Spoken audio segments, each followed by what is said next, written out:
000 $. Parce que des personnalités, comme on a mentionné un petit peu, les sœurs du Four-la-Pointe, etc., ça se paye. Le mot-clic Twitter, pour aller chercher vraiment l'attention sur Twitter, on a alloué un budget de 10 000 $. Pour ce qui est de Salut Bonjour, faire venir l'équipe et faire des entrevues, on a pensé allouer 5 000 $ pour ça.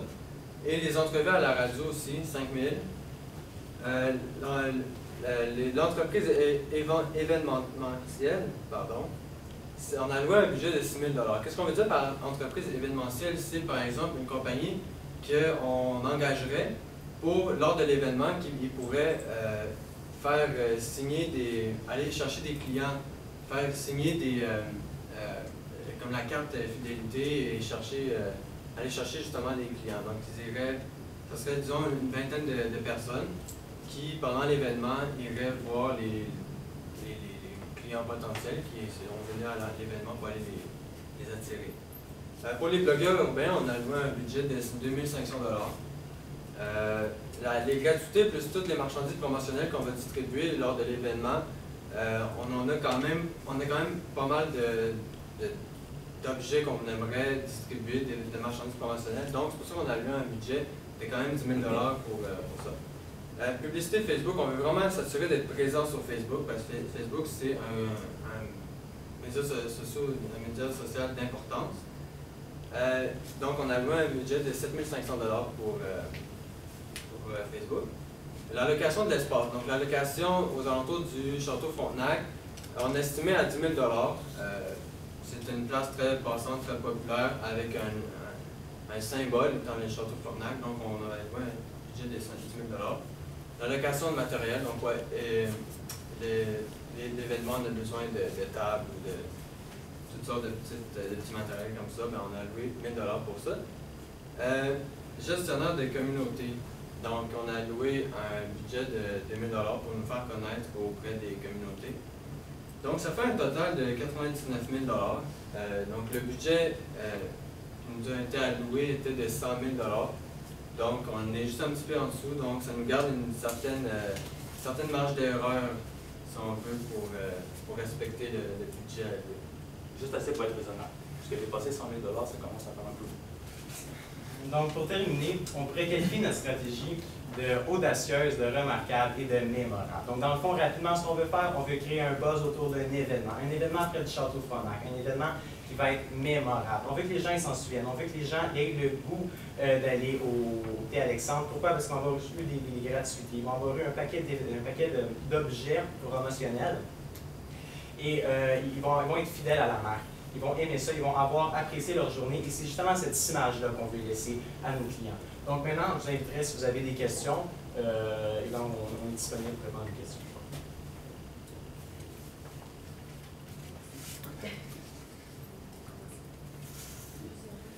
Moi, j'ai une question par rapport à l'événement.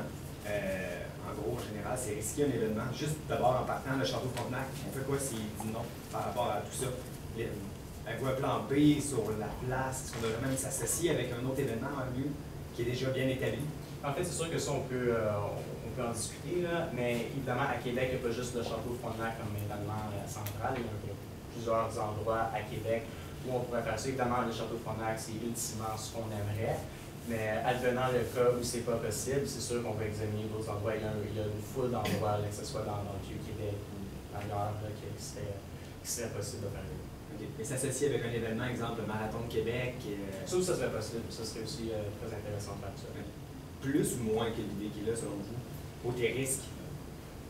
Côté risque, c'est sûr, nous, on veut être unique. On veut que les gens se déplacent juste pour Thé Alexandre. On veut que ce soit Thé Alexandre qui rayonne, mais qu'on peut vraiment créer, comme on a dit, un engouement avec les médias, avec tout ça. On veut que tout le monde parle juste de cet événement-là. On ne veut pas qu'ils parlent c'est le Marathon de Montréal ou le Marathon de Québec, puis en même temps qu'ils fassent un lien avec les Thé Alexandre. On veut que ce soit juste Thé Alexandre, mais c'est sûr que dans une éventualité où ça marche pas.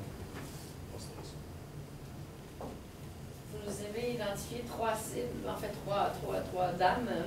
Pouvez-vous m'expliquer pour chacune de ces dames, c'est quoi le média qui va la rejoindre? Si vous avez une panoplie de médias, une panoplie d'actions, j'ai de la difficulté à m'y retrouver. Donc, pour le public, c'est on va dire pour la première que je pense que ça s'appelle Chloé. Elle, on va plus la rejoindre par Twitter, parce qu'à cet âge-là, en tout cas, selon notre expérience, c'est que les jeunes, on peut toujours faire une étude de marché, mais c'est qu'à cet âge-là, les jeunes sont souvent sur Twitter. Par la suite, pour. Elle s'appelle. Peu importe, c'est le milieu. Ok, celle du milieu, c'est ça.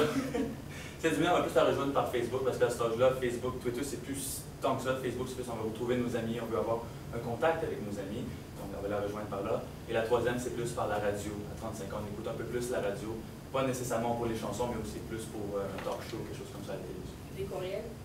Les courriels, ça serait pas mal les trois, parce qu'à cet âge-là, on regarde tous nos courriels, ou on a tous un courriel qu'on utilise, que ce soit pour la job, que ce soit pour n'importe quoi. Justement, dans votre courriel que vous parliez, j'ai pas tout à fait saisi à quel moment, puis c'est quoi vous visez à travers ça avec votre courriel? Dans votre courriel, au début, ce qu'on voudrait faire, c'est que premièrement, les 2 semaines avant, on veut que les courriels soient envoyés pour préparer la population, ou certaines personnes, ou déjà nos employés, pas nos employés, mais nos clients qu'on a déjà, pour leur dire qu'on va créer un événement. Ensuite, la semaine avant, c'est pour vraiment leur dire il faut venir. Et ensuite, par la suite, c'est pour les rappeler qu'on va ouvrir les pâtisseries Thé Alexandre, parce que, comme je l'ai dit, c'est une chose de faire l'événement, mais après, ça peut juste s'oublier. Et avec les courriels, on va les rejoindre, on va leur dire que n'oubliez pas d'apporter vos coupons, et toutes ces affaires-là. Donc, ce serait vraiment quelque chose qu'on trouve très intéressant, très utile. Parce que le mandat, c'est vraiment de pousser les pâtisseries. Votre événement est beaucoup axé sur la marque en tant que telle, qui est déjà quand même assez fort.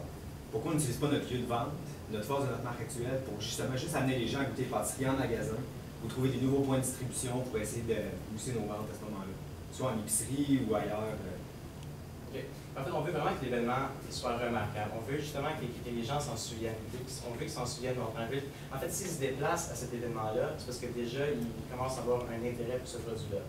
Donc, on veut justement les fidéliser, on veut qu'ils se souviennent de cet événement-là. Puis en même temps, on va rappeler qu'on ouvre des pâtisseries, on va rappeler ça toute la journée.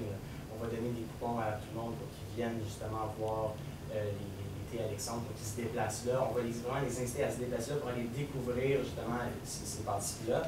Une fois qu'on va goûter, c'est là justement qu'on peut les accrocher, celui qui peut devenir fidèle, puis qui en parle à tout le monde, puis qui continue de consommer des produits.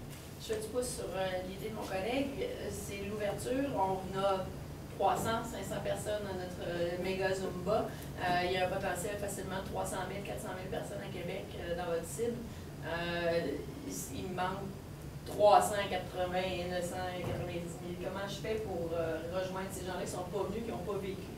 En fait, c'est une très bonne question et on y a pensé. En fait, l'événement, c'est un prétexte pour en parler. Donc, dans le fond, on n'a pas nécessairement besoin de se déplacer à l'événement, mais juste le fait d'entendre à la radio, d'entendre le matin à Salut Bonjour, que on vend des pâtisseries, juste entendre des entrevues à la radio avec des personnalités qu'on connaît. On n'a pas besoin nécessairement de se rendre pour en entendre parler. Donc, on répète encore une fois, on veut créer un engouement autour de cet événement-là pour que tout le monde en parle. Puis, on n'a pas besoin de se déplacer pour le savoir. Il y a un paquet de médias qui vont en parler. Valeur ajoutée des saveurs à pointe là-dedans. On les aime bien, ils sont super sympathiques, mais pourquoi pas prendre Alexandre justement ou son frère? En fait, justement, ça c'est à considérer. On a différentes personnalités. On veut des personnalités qui vont rejoindre justement nos 3 jeunes femmes. Donc, on va choisir des personnalités qui sont en lien avec leurs intérêts, mais évidemment, on peut reconsidérer toutes ces candidatures. D'accord. La période de questions est terminée. Merci beaucoup. Merci beaucoup. Merci.